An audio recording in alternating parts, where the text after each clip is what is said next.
paid $50,000 for the screenplay, which was a moderate amount of money. Now a writer gets $1.5 million. Some, not most. Of the minimum is probably 80 to 100 grand. Well, what I'm saying is they were a lot worse paid when I was young.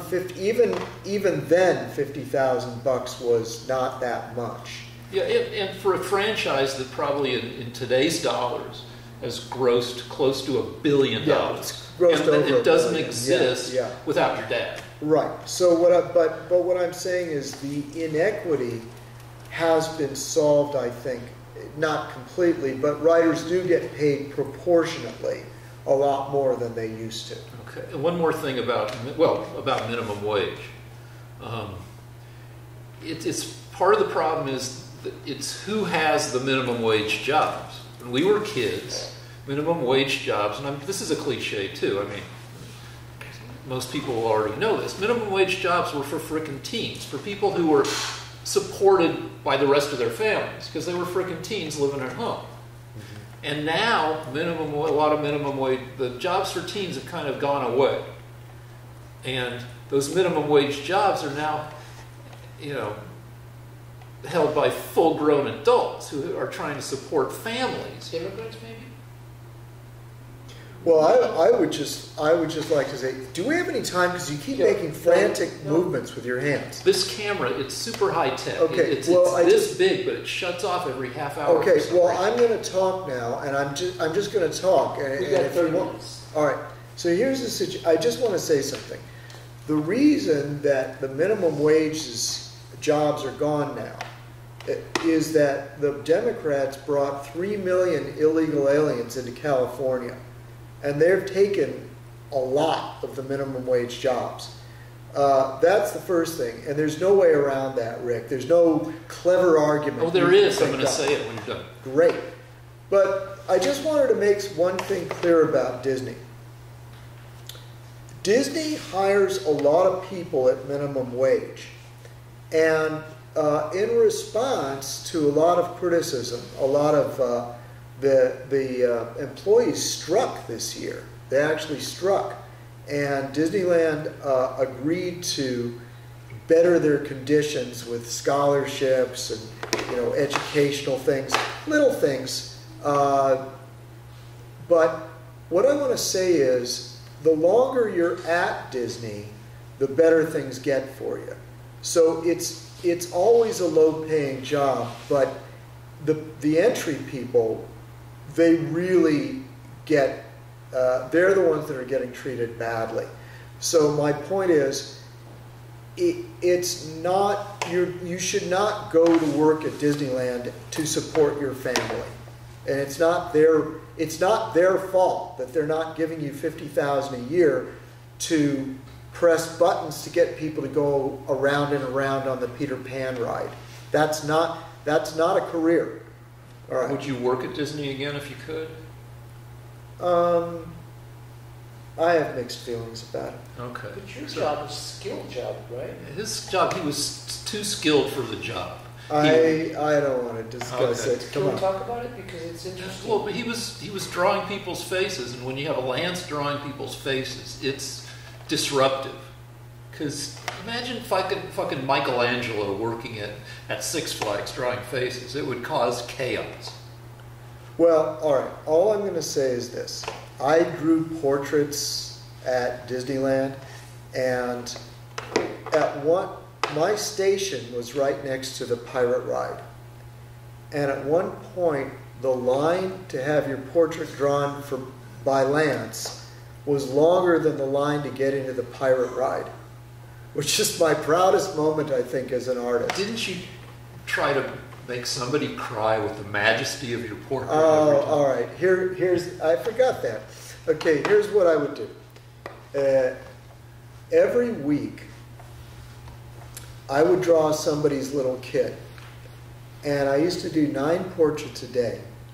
And the cashier and I, you have one cashier and you have the portrait artist. The cashier and I had this little joke, because once a day, a mother would burst into tears. And if I didn't get a mother bursting into tears by the end of the day, I would feel like I had failed. So yeah, it was actually a really gratifying job. And I'm not going to discuss anything bad about it. So let's move on. Why would they burst into tears? At the beauty of it, because he captured the essence of the freaking little Jaden Caden, you know. Right. It was a very pure experience because I was bringing all my skills to the fore, and people really appreciated it. It was I think probably the best job I ever had. It's the moment in a movie where somebody finds out that somebody has superpowers. I'd say that 80% of movies are secretly superhero movies, that the story involves somebody finding out what their power is. And somebody goes to Disneyland, they think they're going to get a shit caricature of their kid. And then all of a sudden they get this thing that's beyond, and they just lose their shit. Can you tell us the similarities and differences between a caricature artist and a portrait artist?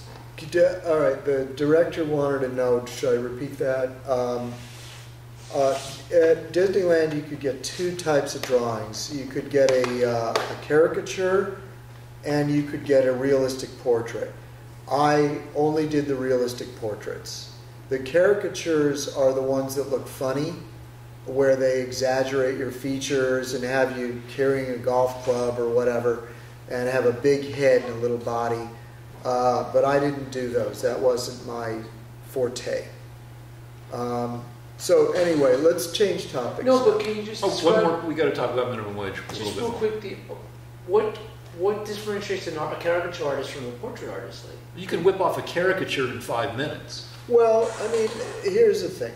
A caricature artist is somebody that has a good sense of humor and can make a drawing of somebody that looks funny. The best ones, you really make the customer look ugly.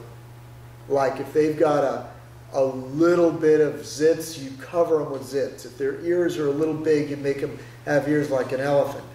And the problem with being a Disney caricature artist is that you couldn't go that far. There was sort of an unspoken tension about that. So, a lot of people couldn't make them as funny as they really should have been. I think it would have been better if they just gone crazy on them and just said, hey, you wanted a funny caricature. Yeah, but Disney is about unconditional love. You don't cover... Unconditional love does not give somebody a face full of zits. Yeah, but the problem is that then you don't really make them funny. So people were uncomfortable if the caricature wasn't actually funny. But fortunately, I went in there and I said, I don't do that.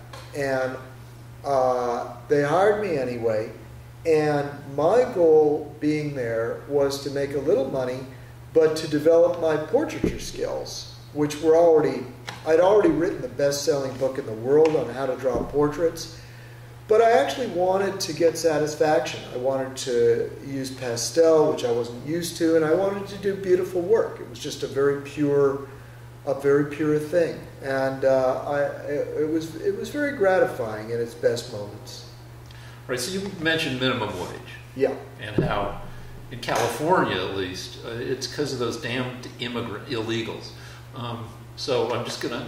You hate when I mathize stuff. Okay. But. All right, so about 45 million people in California. You're saying 3 million illegal, so that's one person in 15. I would maintain that the problem with minimum wage isn't just illegals, that it's probably a bigger problem across the entire country and in California, that you've got the replacement of skilled, non-college-based labor by automation. The disappearing of... It's not just frickin' illegals taking everybody's job.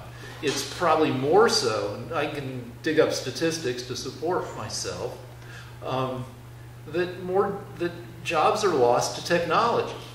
And as these jobs are lost to technology, then you have people pushed into the service industry where the standard, hourly is close to minimum wage. Rick, there are right now watching this program over 20 million people. And you're going to try to tell them that when you put 3 million people into California that are low or no skill, that's not going to drive the wages down. I'm not saying that, but I'm saying that automation is at least as big a force. So two wrongs don't make a right. Okay. All right, next thing. Okay. Let's see. Did we... Okay. Oh, the Mueller. Have we talked about Mueller yet? No. Okay. Mueller and Twitter and... Yeah, we're less than 48 hours away from Mueller testifying in the House. And I was doing an art project today, so I listened to like 3 hours of discussion of Mueller's coming. So I can tell you that that Mueller has said repeatedly, and then they showed a bunch of clips of Mueller doing exactly this. Mueller has said he will not deviate. He will not get from what is in the actual report, and he won't add any information. He's only going to discuss the report and then they showed a bunch of clips of Mueller. Mueller used to run the FBI, and then he had a bunch of other... They showed 20 years of Mueller testifying before Congress and declining to answer questions. So he's going to go in there, and he's only going to answer questions that can be answered with what is on paper.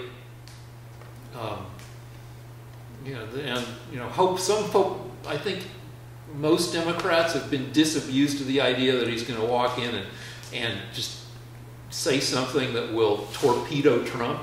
He's just going to go in and he's going to say, so I think most realistic and optimistic Democrats are just going to view this as, they're going to have Mueller say out of his mouth what is already on paper, and they're going to hope that this will win some people over who haven't bothered to read the report.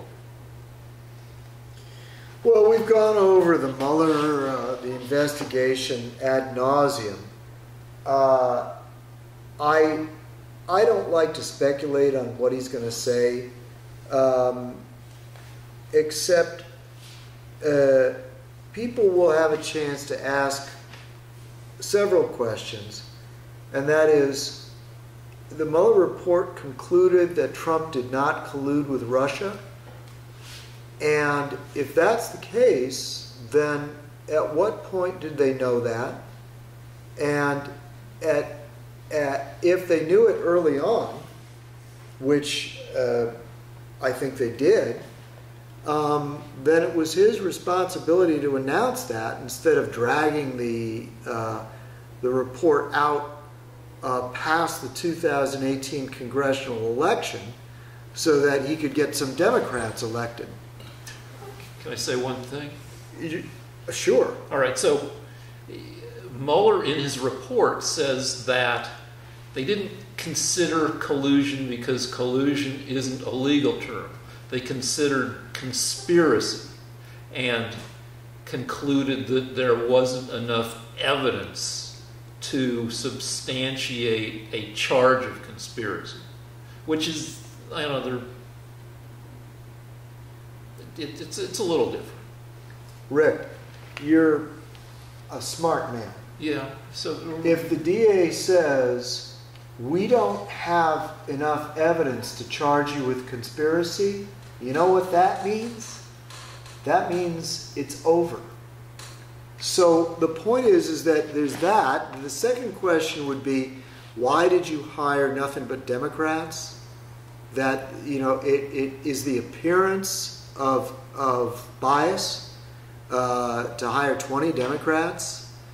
That's a good question. The third question would be, if you were looking into collusion or conspiracy with Russia, why didn't you look into Hillary Clinton buying intelligence from the KGB?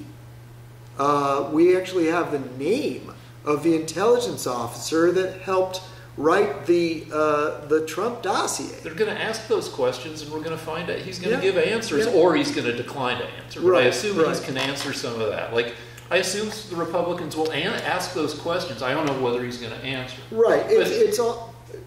Go ahead. Okay. Go ahead. The report has two parts. The first part considers conspiracy, and also what Russia did, which is just really try to fuck with our election. We can argue about, but I mean, they really got in there, and they're doing it again.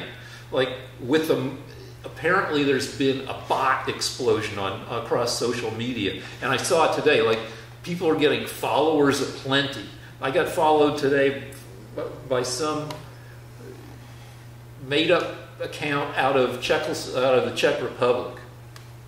They don't even, and so anyway, they're trying to stir us up and build, acrimony and confusion ahead of the Mueller testimony. This is Russia, and ahead of the Democratic debates and primaries, and they haven't stopped fucking with us. Is the deal.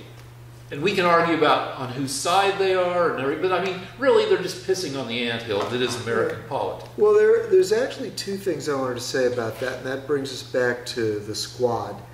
The first thing is that clearly, in my mind, the Democrats know that if Mueller, with 2 years, couldn't pin anything on Trump that he could be impeached for, then they're not going to be able to find anything now. I think most people will agree that they're keeping these hearings going just to fuck with Trump, just to try to make him look bad. Well, I mean, you can agree or disagree. Well, I can agree that right. they want to, one thing, I'll agree that they don't, as I said, they don't expect Mueller to say anything new, but the Democrats want Mueller to say what is said in the report. Also, the report has two parts. The first part is how Russia fucked with us. The second part is the obstruction of justice stuff. Yeah, I know that. And Okay. but what I'm saying is that this is a separate issue. Republicans believe that the goal of these hearings is just to get more people mad at Trump. They're going to try and use Mueller to further tarnish the president's reputation. But one of the things that Rush Limbaugh says, which is, I think, becoming more and more true, the more I think about it, and the more the days go forward, is that Trump is deliberately picking a fight with Ilhan Omar and AOC. And I called her I called her Castro last week. It's Cortez, and Tlaib, and another woman. Anyway, what's her name? Presley. Okay, Limbaugh says that he's picking a fight with them because he's identifying in the American public's mind that they are the Democratic Party. And I think that this is actually a brilliant strategy. The Democrats are trying to tarnish Trump with this colluded with Russia thing, which, I don't know if it's working or not. But he's going to make the Democrats look like these radical Israel-hating, America-hating women are the Democrat Party. And that is going to lose the election for the Democrats because apparently, this is very important, Omar only has a 9% favorability rating in her own district. No. Yeah, she probably won't win re-election. She's not liked by anybody. Maybe it's not in her own district. Maybe it's in the United States overall. Yeah. But if that's the case, then by having the Democrat Party not renounce these people, they're playing into Trump's hands, and he's loving it. That could be because he can only look like a force of reason. I watch the polls every day. What I watch is the aggregator of polls. The 538 is I consider the most reliable gatherer of polls. And I've watched, every time Trump does something that annoys me, I'm like, oh, come on. And I want the polls to drop. His approval's gone up 0.4% over the past week, which is not much, but his approval doesn't move much anyway. It's remarkably steady. So, it maybe hasn't hurt him. I don't know. One of the other things I wanted to mention is that the Washington Post came out with an article this week that said that they actually had a study that showed that Americans this year are actually less racist, have less racial animosity than they did under Obama. And this goes against everything that the Democrats have been trying to convince us of, that Trump was fomenting racial hatred. And it turns out, nope, the opposite is true. Racial tension is diminishing. Maybe we're just all racists out the same way I've wrecked my winkle. Well, the point is, the writer of the article, the people that did the poll, and everybody that reads it has a theory as to why. Rick's theory is we're just all so racist that it can't even be measured anymore. Is that what you were saying? No, I just said like we've all been Bagel Boy, and we've all yelled at. We're tuckered out from yelling at people speaking Spanish in a deli. Well, I think what's happened is this. I maintain that Obama was a very subtle race baiter, and that what the Democrat strategy was, and is today, is to pick at the scab between the divisions ethnically and sexually and class-wise in this country. That whenever the Democrats can, they pick at the scab so that they can go to whatever victimized group it is and say, see, you're being victimized. We Democrats will save you. And Trump is he's acting like a normal patriotic American. And so as a result, the scab is not getting picked at the way Obama did, and people are relaxing. They're thinking about things other than their race, and people are getting tired of it, as Rick said. I agree with you on that. All right, well, yeah, we haven't done a lot of yelling this week, but it's weird because I'm a Democrat, and I literally cannot stop myself from picking at scabs, actual scabs. I've got this thing on my forehead that I cover with makeup. Sometimes you can see it, sometimes you can't. It's something that should have gone away like 2 months ago, and I cannot stop myself from attacking it. I'm like a meth head. Meth people cannot stop themselves. And my kid did 23andMe, and they send her little things that might be true of her genetically. And one of the things they send her is, yeah, you might be a picker. And if she is, she inherited it from me, because I just so much picking. What's your heritage? 99.6% Ashkenazi, which is Eastern European Jew. A Northern African snuck in there about 200 years ago. Wow. I literally thought we'd have Russian in us, because I assumed that being Jews and living in Eastern European countries, that at some point, the Cossacks would roll through town and impregnate all the women, and the Jewish women in the village, but apparently we were able to hold them off. Wow. Good job, ancestors. All right. All right, what's the next thing? Just real quick, does it bother you, Rick? And I'm not trying to. This is just a legitimate question about going back to what's his name, Mueller. That evidently he wanted to be the director of the FBI. He'd already been there. Just turned him down the day before he was appointed. No. Do you think that's... All right, director is asking, does it bother me that Mueller who'd already been the director of the FBI? Evidently he and Trump had a bad business deal years before as well. Trump has had a lot of bad business deals, but Mueller is as old as Trump, right? He's 73? Right. Roughly? And he's best friends with Comey. So those three things. Is that fair game to be asked at the I mean, they can ask, and he'll be like, fuck that shit.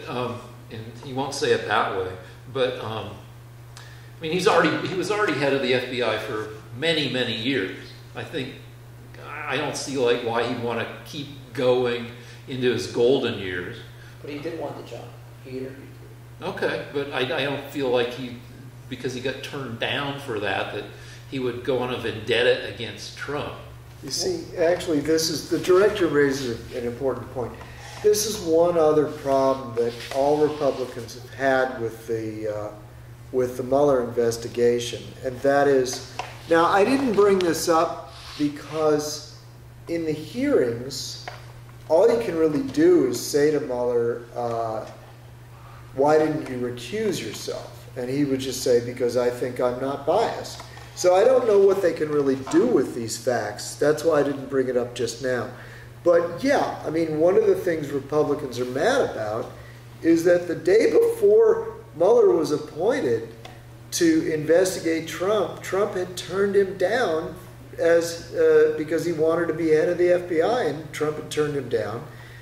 And the other thing is, it turned out that Trump had a business dealing with Mueller that had gone bad years before. And finally, Mueller was involved in approving the dossier through his second in command. The fellow that was his main guy at the Justice Department, the one that took over, he resigned later, actually approved the warrant to investigate Trump that turned out to be based on a dossier written by Russian intelligence. So the problem is that Mueller was under normal circumstances, Mueller should have recused himself because he was part of the story. He was also, as their director points out, best friends with Comey. Now, I don't think the director is actually helping me in arguing with Rick, because neither Rick nor I are really debating about this. This isn't really an argument. He was close friends with Comey. So the problem is that Mueller was completely compromised. If they wanted to do an investigation fairly, they would have picked some Eskimo who's never had any contact with Inuit. No, but I mean, they could come on. They could have picked someone from the Midwest. Our director said Ken Starr, who ran the investigation into the Clinton. No, but I mean, they could have picked someone from the Midwest. I mean, it's not like Nebraska is part of the Amazon. You know, they could have picked somebody that really had no ties in Washington, which would have seemed fair. This just looked like they picked somebody that's right in the middle of it. Well, all right. He'll get asked all those questions by the Republicans. Everything I've read about Mueller says that he's a person of high integrity. Will this be... Well, hold on. Okay, there's a story about him where he head of the FBI, and at some point he retires, and then he goes back to work for... he goes back to work for a firm where you get paid to be a lawyer. You know, like one of those $1,200, $1,500, big, firm that is expensive. And he gets bored there. And he's like, And he goes back and he gets himself assigned to prosecute, homicides for the government. He becomes a prosecutor again. He gives up his cushy, well-paying, private lawyer job, and he goes back, and people talk about the joy with which, once he was at this job where he's prosecuting homicides, he would pick up the phone and go, Mueller, homicide. He likes doing stuff. I don't feel like that he likes pursuing vendettas. I feel like he likes doing, like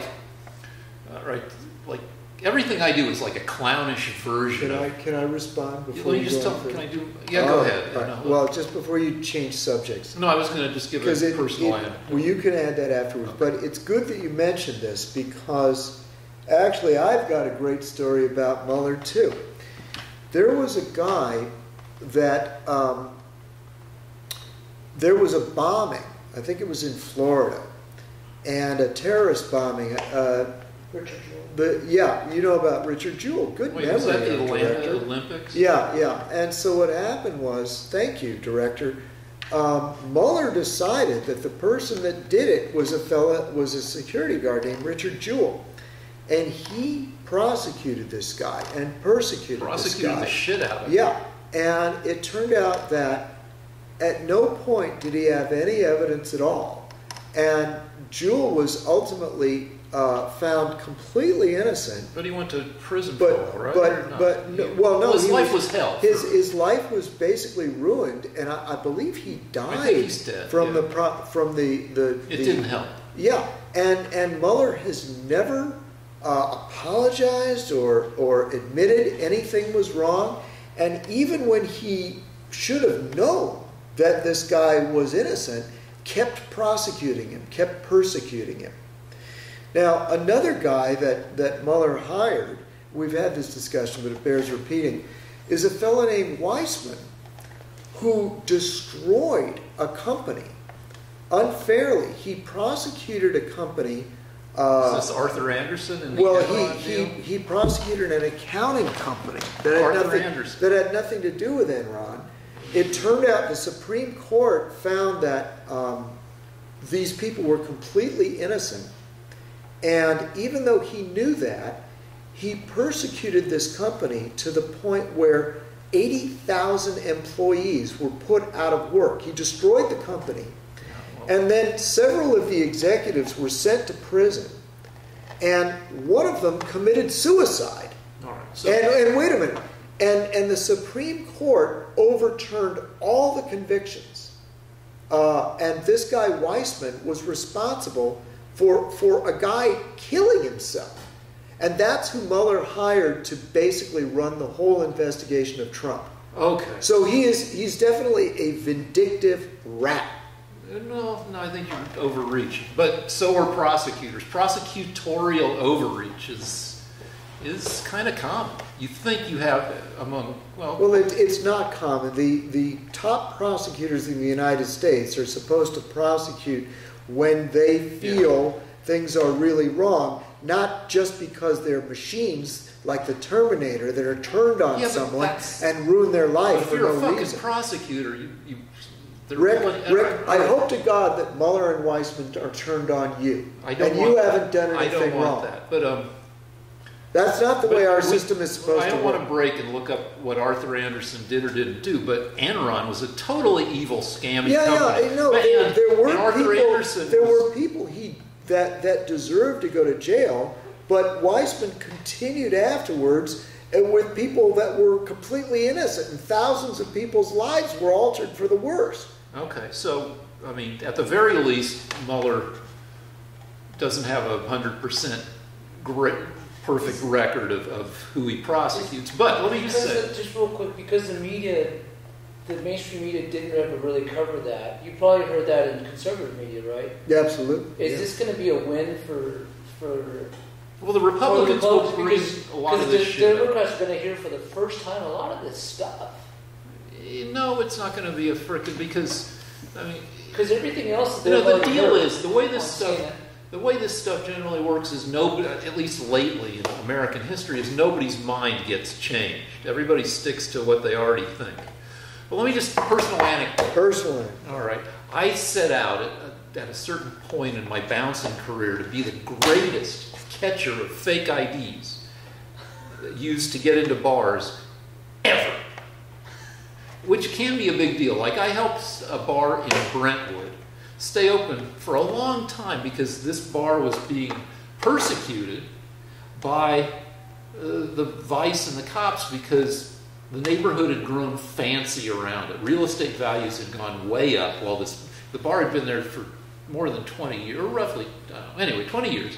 And now the condos behind it were worth $1 million, and the fancy people who lived there when $1 million was a lot to spend on a condo hated people fucking in cars parked on their street after leaving the bar, or just being noisy, or leaving beer bottles on their lawn, and they, being fancy folk, they knew who to complain to. So Vice was always in there, and I was the ideal bouncer for them because I was fucking brutal. The average bouncer maybe catches a third of the fake IDs that come past him or her. I knew female bouncers, okay? So, and I drove my accuracy level up to well over 99%. I caught more than 99% of the fake IDs that came past me, I believe. And there were alpha errors, which is where I failed to catch a fake ID. And I also had beta errors because I cared about that, unlike what you're saying about Mueller, where a beta error is where I think an ID is fake when it's not. But I just loved it. I loved it. And I feel like that's Mueller to some extent, where he loves the job of investigating and nailing people down, and because it's exciting. Well, I just want to say, getting back to what the reaction will be, and this is why I wasn't really interested in talking about this, because here's what's going to happen. The Democrats will ask Mueller a lot of questions, and Mueller will probably answer them in such a way that makes Trump look bad. Then CNN, NBC, MSNBC, CBS will report those sections of what he said. The Republicans will try their damnedest to make Mueller say that Trump is innocent and make Mueller look discredited. And the Democrats' media won't report that at all, but it will be reported on Fox. And nobody will watch the whole hearing. No one will take the day off from work to watch what both sides say to Mueller. So my problem is that the media now has such a lock on its audience, is so brainwashing of its audience, that the Democrats will make their side believe whatever they want. They're willing to lie and lie by omission. So if Mueller at some point slips and says, "Well, actually, Trump's a great guy, never did anything wrong," that will not be put on CNN. All right. So wait, I have more to say on this. Well, let me just agree with you, except for some of your exaggerations. I mean, that is what's going to happen. You know, okay. with sins of omission on both sides. The other thing is that this week I met I had a woman tell me that she really loves Omar, and she said that hating Israel is not the same as being anti-Semitic, which is exactly what Rick said earlier in our show.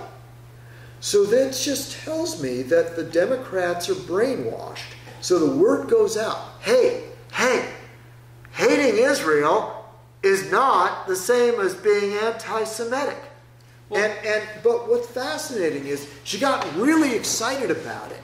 And that's how Rick opened his response to Omar. Let me semi-disagree with this in that... Okay, hold that thought. Well, there's one more level, which is disagreeing with some of Israel's policies. It's not the same as hating Israel. Right, but that's not the point. The point is that not one single fucking Democrat that I talk with knows that Omar has a bill that will destroy Israel by boycotting it. It's an international embargo, similar to the embargo we have on North Korea and Iran. So North Korea and Iran are being brought to their knees by the kind of embargo that Omar wants to impose on Israel. And the Democrat I talked to this week and Rick didn't even know that that happened. So you can bet that if Mueller says something good about Trump, the Democrats aren't going to hear about it. You will hear about it from our show. We should have a bet where there's certainly my media is going to show a couple questions from Jim Jordan trying to. I hope they do. I doubt it. All right, what's next? We've covered everything, but can both of y'all tag team and give just a Cliff's Notes version on the history of Israel? And how it began, and was there even a Palestine? People were calling Palestine. Very briefly. What was Israel? It was just a piece of rock, wasn't it? Very briefly, I'm going to answer this, and then we've got to finish. Okay, we have to finish. All right. So, Can you repeat the question? all right. So History of Israel in a nutshell. all right, the history of Israel in a nutshell. The director is asking, what are the origins of Israel? What's the big deal with Israel? This is the most important thing that the average American does not know. And I've had debate after debate with Democrats, and I find invariably they don't know this. And because of that, they are completely ignorant because the Democrat Party wants them to hate Israel. So here's what happens, okay? When Israel was first created, it was created in a former region of the Turkish Empire. And it was divided up by the victorious Allies into two sections. One section was the big section. Israel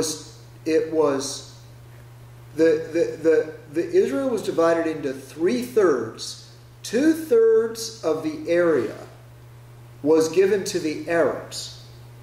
1/3 of the area was given to the Jews. Okay? So, two facts. Jews were always in that area. Jews didn't just start arriving. They'd always been there. The second thing is 2/3 of the area was given to the Arabs and remains in Arab hands to this day. 1/3 was given to the Jews. The problem is the Palestinians want that third too.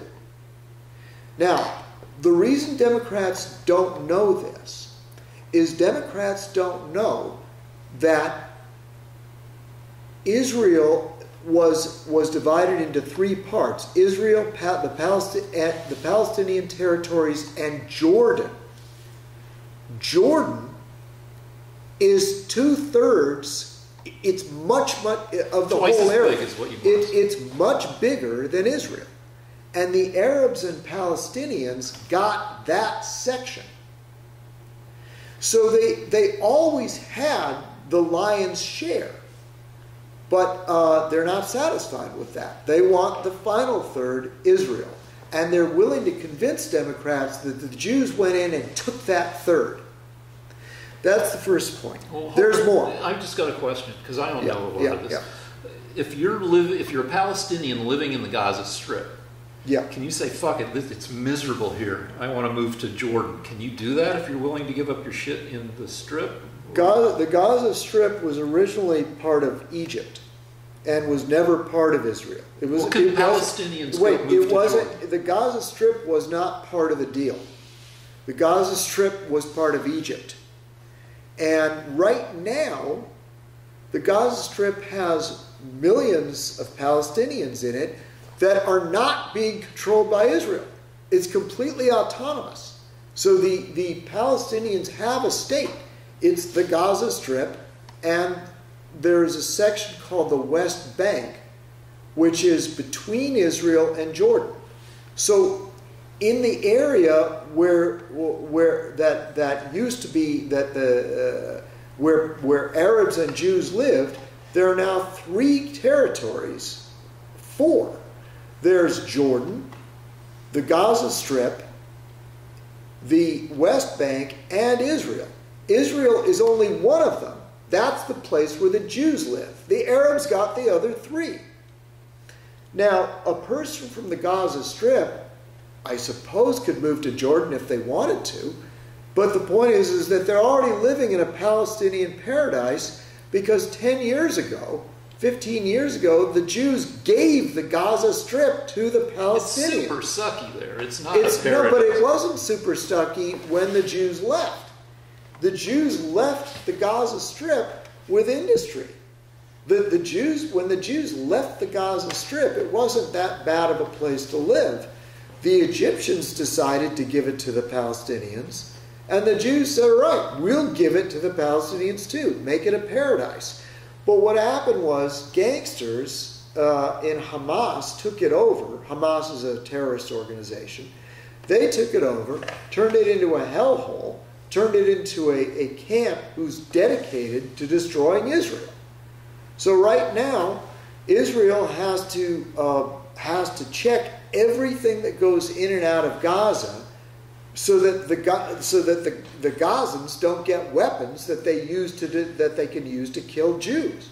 I'm not going to argue that. Because the Hamas was building tunnels into Israel, where the terrorists would go through the tunnel, jump out, and shoot Jewish children.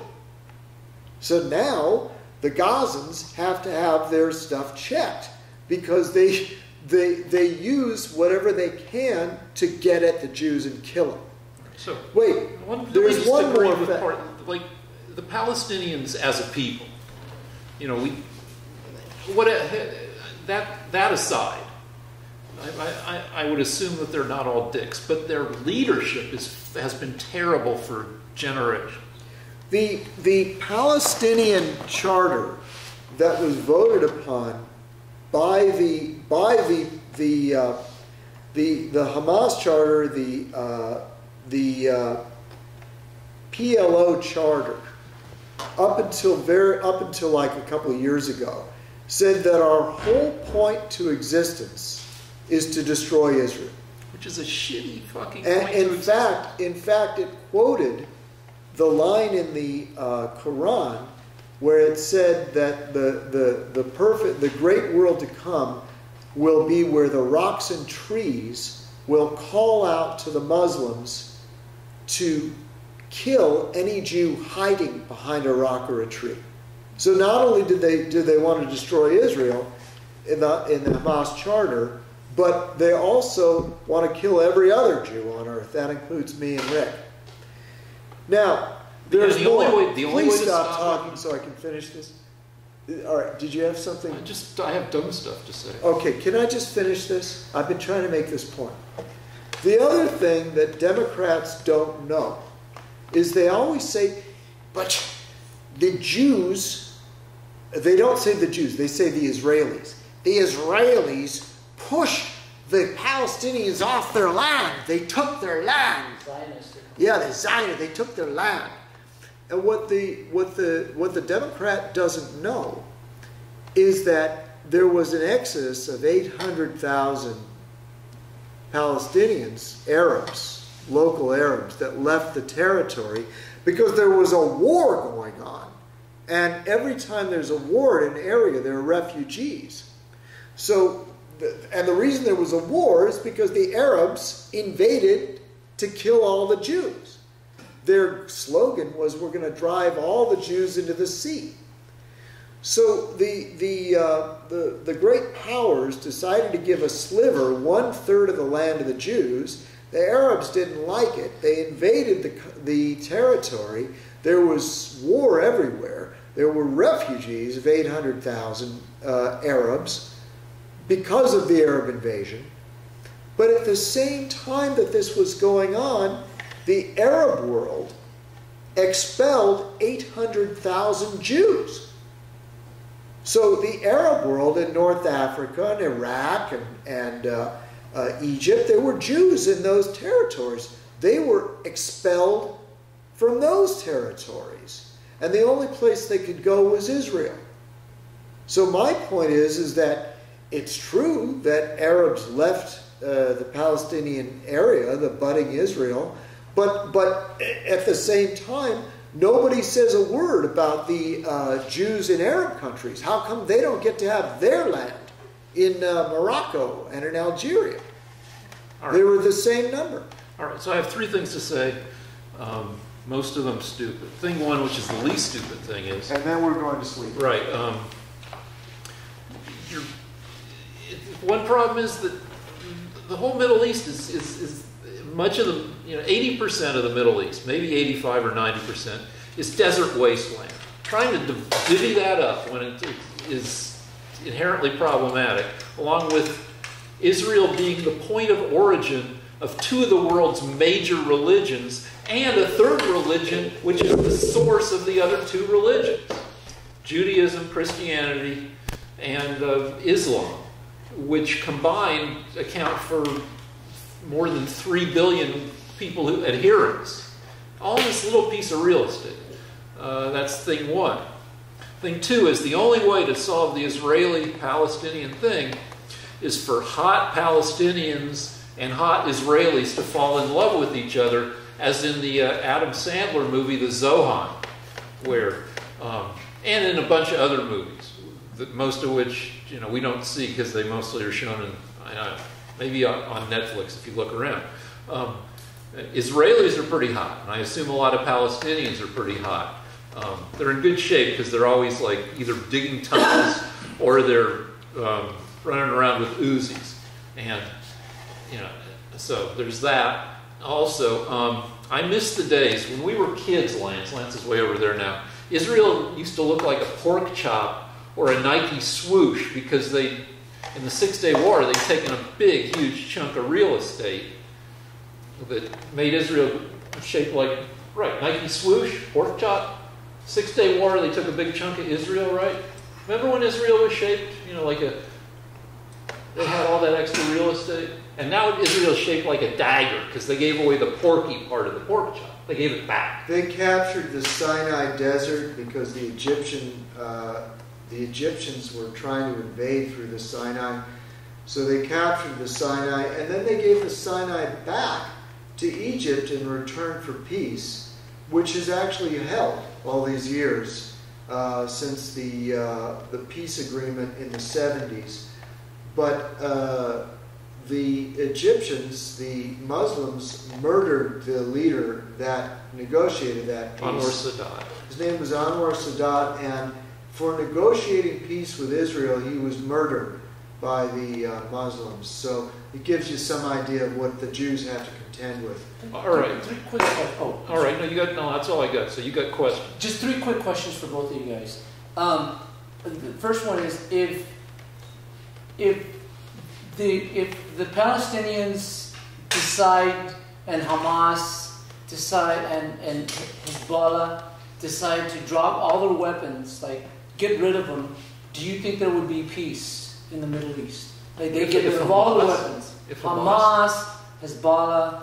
How are you going to do that? Because what if theoretically, if they say they lay down all their weapons, and would there be peace and harmony? Would you say? I don't know, because it's a hypothetical. But I don't know how you get. I can answer the question. The director is asking a classic question. The question is this: if the Jews laid down their arms in Israel, the result, if they've got a very powerful military, but if they lay down all their arms, what would happen is the Arabs would kill every last Jew in Israel. If the Palestinians laid down their arms, nothing would happen. Everything would be exactly the same as it is. It is not the Palestinian military that is keeping the Jews alive, that's keeping the Palestinians alive. It is the Jews' good graces, because the Jews could wipe them out any time if they wanted to. So it just gives you an idea of what's really happening, that the aggressor is the Palestinians. And if you want to blame Israel, well, the Palestinians have control, at least civic control, over Jordan, over the West Bank, and over Gaza. So the fact that those 3 places are hell has nothing to do with the Jews. They could have made them paradises.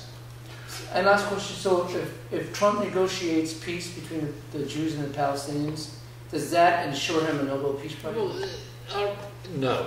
A couple of reasons. One, it's not going to happen. Like, how many fucking presidents have tried to negotiate peace? And maybe some have gotten closer than others, but nobody's gotten close at all. And Two, it's frickin' Trump. The Nobel Committee is not. The Nobel Committee gave Obama the Nobel Peace Prize before Obama was even been president, like what, a month? It was like given to Obama in advance, like we expect great things of you. They would never give. I mean, all right, if Trump did come up with a peace treaty, they'd be like, whoa, do we really have to give him the peace prize? And they might, but it's not going to frickin' happen. And so... All right, well, let's end, are we still filming? Yeah. Let's end in agreement, because I think it's a silly question. Sorry, Director. I don't think anyone can negotiate peace between these two entities. I think that the only reasonable thing is that the Israelis hold on to whatever military superiority they have as long as they can, and hope the next 100 years changes the goals of the Palestinians. I don't think there's any negotiating with somebody that wants you dead. And yeah, we're done. Except that the Israelis and the Palestinians should keep, having the best looking of each community should keep making babies, so they get so hot that they can't. They have to hook up with each other. Thanks. Good night, everybody. Oh God! Oh God! God! I've washed my hands. Well, what was the challenge you were going to give me? It was a history question. I was all excited. Hey, we're back. 113.3 or something. I forgot. I was going to ask Lance a history question. Okay. It being, yes. Has it ever worked out as a net positive for a country to have a leader like a Trump-like leader? When I think of Trump, now obviously I'm going to, since I don't like Trump, I'm going to compare him to other strong men, like Mussolini or frickin', some of the emperors in during the crumbling times of the Roman Empire. But can you name a leader who's like Trump that didn't fuck up his country? Is there any historical precedent? What people have to understand about Trump is, one, he's probably going to end up being the greatest president of our lifetime. But two, he's not different. He's like the presidents we had in the past when we weren't politically correct. He's like the normal, patriotic, blustery kind of guy that we used to elect 80 years ago. And I like that. I like the old-fashioned American that he represents. So are you comparing him to Teddy Roosevelt, for instance? Yeah, I mean, because then I would say, give me quotes from Teddy Roosevelt that are as scurrilous as. Well, I'll give you an example. And I'm not saying, I don't want to fall into this weird thing that Trump's a racist. I do not believe he's a racist. I think he loves all Americans. But when Eisenhower ended illegal immigration in the U.S., he called it Operation Wetback. And what happened was they started at the San Diego border and moved north, arresting everybody they saw that didn't have paperwork. Now that's how we used to handle things. Wasn't there Japanese internment camps? Yeah, that was under FDR. People, what I'm saying is that I'm not saying people should be racist. Which obviously you don't call people wetback. But what I'm saying is Trump is an ordinary American. He's not politically correct. He talks the way ordinary people talk. He's not a strong man. We've had peace and prosperity. The only people that have gotten hurt under the Trump administration are ISIS, and he killed them dead, which is what I want. The man is not a strong man like Mussolini. He's just a patriot. Didn't Abraham Lincoln used to arrest news people, media as well? Well, if you ever want to understand Abraham Lincoln, 450,000 American troops fought for the Union and died for the Union. I don't think we could ever have a president like that. So, when you've got a president that's willing to sacrifice 450,000 men, that's a tough guy. When you've got a president like Truman who's willing to drop the bomb.